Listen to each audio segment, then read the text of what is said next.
Voilà, juste un tout petit mot pour commencer, pour vous dire que c'est moi qui ai le privilège d'être reçu par vous ici et de lire et de feuilleter avec vous quelques jours de Claire Calfon à l'occasion de ce vernissage d'exposition.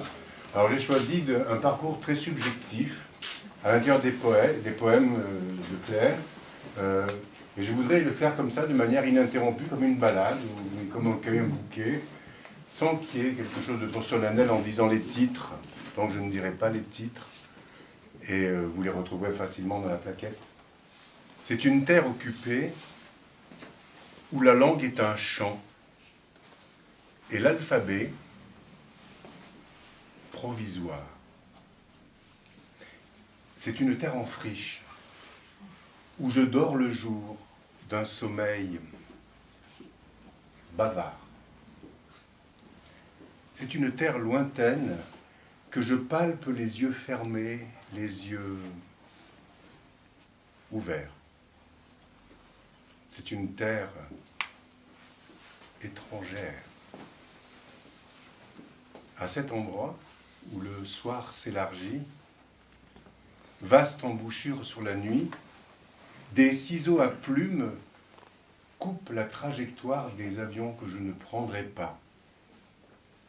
Alors, avaler sa salive, penser à maintenant, en rassemblant d'un revers de main les dernières miettes du jour, refermer à moitié la fenêtre sur ce qui n'est pas encore fini,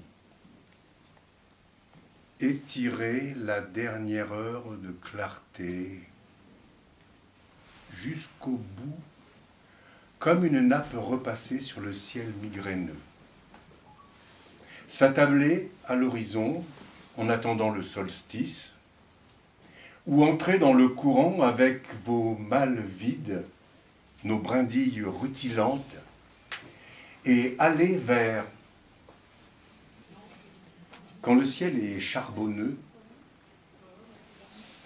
il fait nuit dans ma cage thoracique. Les mers quittent la Seine les unes après les autres, laissant derrière elles les gouttières obstruées, les descentes en épingle à cheveux et les lisières silencieuses.